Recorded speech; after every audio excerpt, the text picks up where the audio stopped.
Hola profesora, hola compañeros, nosotros somos el grupo número 1 y nuestro tema es Pueblo Indígena Kipcha de Sarayaku versus Ecuador. Siguiente diapositiva. Los integrantes presentes en esta grabación es Ángel Leandro Aucejo Peña, Daniela Alexandra Rueda Cerdeña, Lady Estela Galindo Martínez, Lucero Marisol Mendoza Topalaya y quien les habla, Catherine Yanela López Roque. Siguiente diapositiva. Hoy les vamos a hablar sobre hechos, competencia de la Corte, argumento de las partes, desarrollo de la decisión de la Corte, reparación de las víctimas por parte del Estado demandado y la crítica del grupo.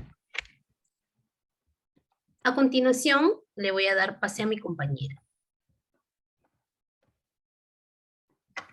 Ya. Hechos.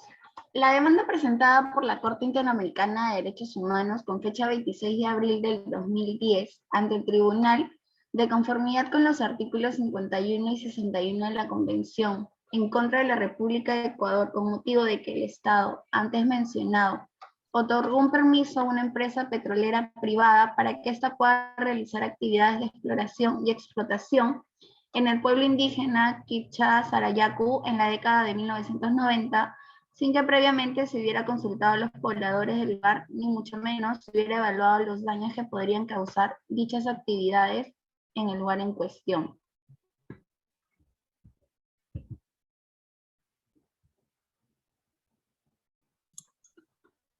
Bien, ahora vamos a hablar sobre competencia de la Corte.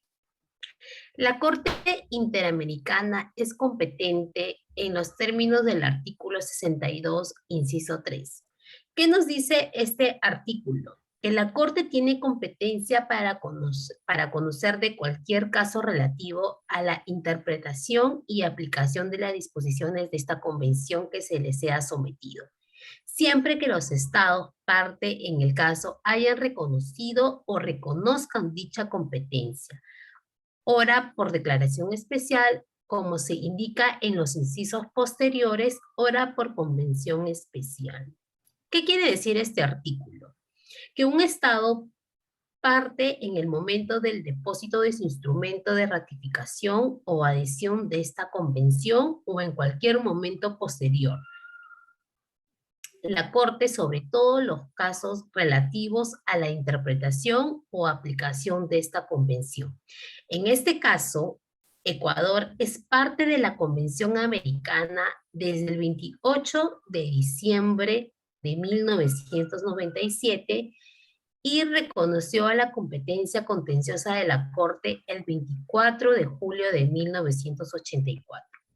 Por lo tanto, estas obligaciones deben ser interpretadas y aplicadas de manera que la garantía protegida sea verdaderamente práctica y eficaz, teniendo presente la naturaleza especial de los tratados de derechos humanos. A continuación, doy pase a mi compañera para que pueda hablar un poco más del tema.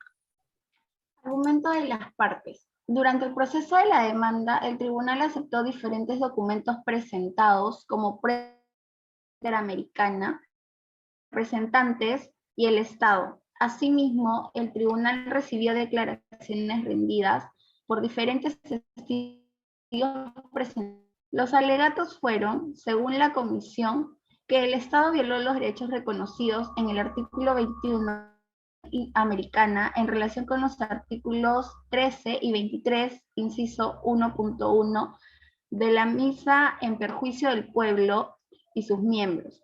Señalan que los pueblos están protegidos por la legislación ecuatoriana, en donde el Estado está obligado a adoptar medidas para garantizar el goce efectivo de sus derechos humanos sin restricciones.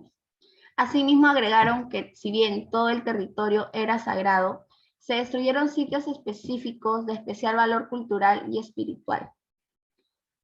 En respuesta a todo ello, el Estado alegó que al suscribir el contrato de exploración y explotación petrolera con la empresa en 1996, no tenía obligación alguna de iniciar un proceso de consulta previa, ni tampoco de obtener el consentimiento libre previo en Sarayaku, dado que aún no había ratificado el convenio número 169 y que la Constitución no tenía disposición alguna en ese sentido.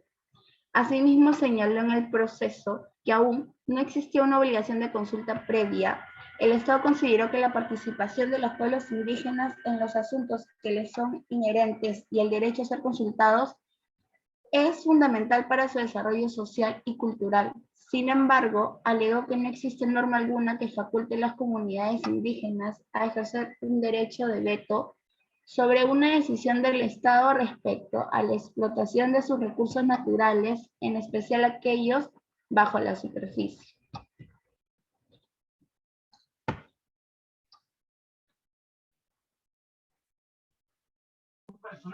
Bien, en este aspecto vamos a hablar sobre el desarrollo de la decisión de la Corte. Según lo presentado en el caso, se rige con los artículos 30 del reglamento anterior vigente, en lo que respecta a la recepción de declaraciones y se aplica a distintas disposiciones. En este caso, el desarrollo de la decisión de la Corte se basa en que declara 4 aspectos importantes. El primero, que reconoce la responsabilidad del Estado, en la cual se verifica que la Corte ha sido de forma positiva, la cual es una excepción preliminar. Esto está especificado en la sentencia. Ahora, esto dispone dos cosas: que el Estado debe ser neutro y desactiva conforme la base de las consultas del pueblo, señalados tanto en el párrafo 293 y en el párrafo 295. A su vez, el Estado debe preguntar al pueblo para que de una manera asertiva se llegue a una conformidad, tanto como lo señalado en el párrafo 299 y el párrafo 300 de la sentencia.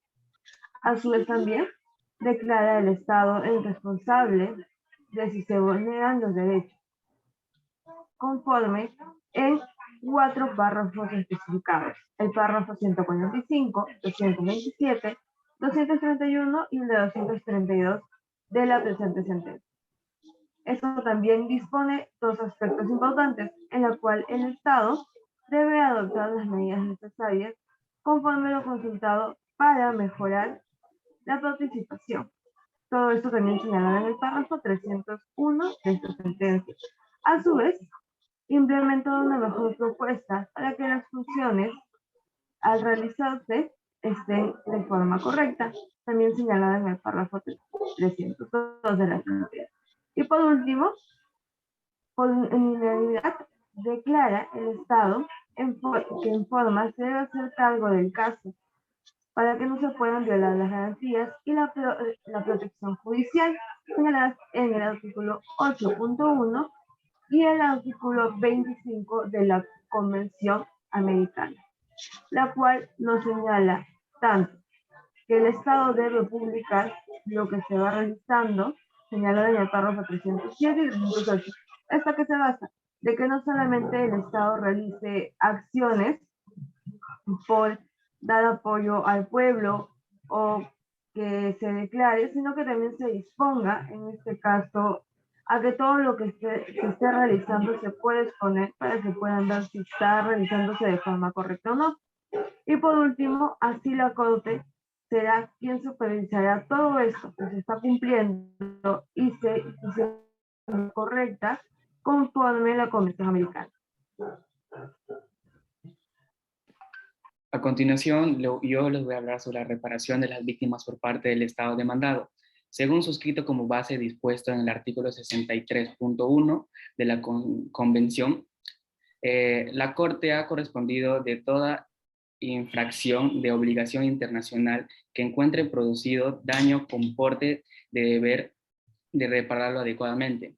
Y de esa disposición recoge una norma consuetudinaria que constituye uno de los principios fundamentales de derecho institucional contemporáneo sobre responsabilidad del Estado. Siguiente diapositiva, por favor. Esa está dividida en 3 partes. por parte de los lesionadas, que habla que el tribunal considera por parte de lesionadas los términos en el artículo 63.1 de la Convención Americana, el pueblo indígena Quichua de Sarayaku, que sufrió las violaciones declaradas en el capítulo de fondo de secuencia de la supra del párrafo 231, 232, 249, 271 y 278, por lo que considera beneficiario las reparaciones del orden. Siguiente diapositiva, por favor. Aquí les voy a hablar sobre las medidas de retribución, satisfacción y garantías de no repetición. El tribunal se encarga de determinar medidas que buscan reparación del daño inmaterial y no tienen naturaleza pecuniaria, así como medidas de alcance o repercusión pública. No obstante,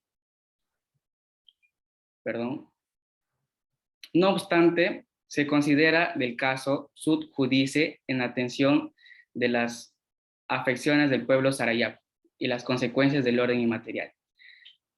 Aquí, la comisión solicitó que la Corte que ordena el Estado pide adaptar las medidas necesarias para garantizar y proteger el derecho de propiedad del pueblo indígena Quichua de Sarayaku y sus miembros.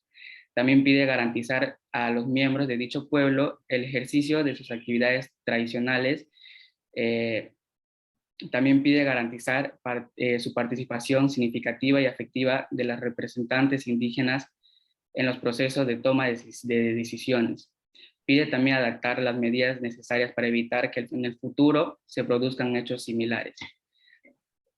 La solicitud de los representantes pide realizar inmediatamente las investigaciones y los procesos efectivos de pronto sobre los hechos denunciados oportunamente por los miembros del pueblo quichua de Sayaracu. Siguiente PPT, por favor.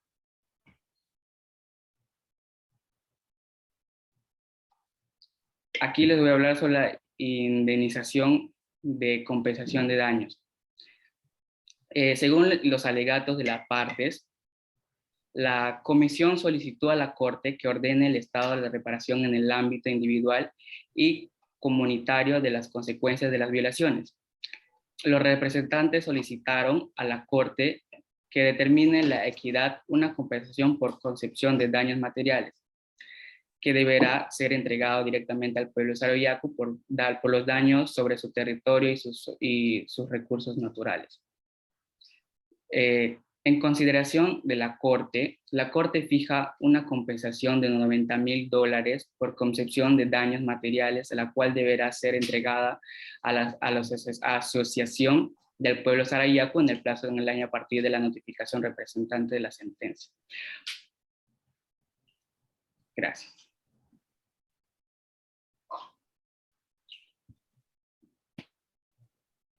Nuestra reflexión. En este caso, hemos tocado el tema de la responsabilidad internacional por la violación de los derechos a la consulta, a la propiedad comunal indígena y a la identidad cultural.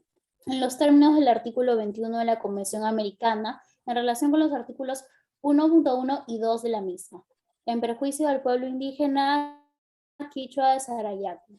La sentencia favorable y la intensa atención internacional que recibió es el resultado de una estrategia de los Sarayaku que podría ser utilizado con el mismo éxito por otros pueblos indígenas que enfrentan la imposición de proyectos de desarrollo en sus territorios. Los Sarayaku fueron ejemplos de unión, cohesión social y determinación, no permitiendo que sus derechos se vieran vulnerados. Muchas gracias.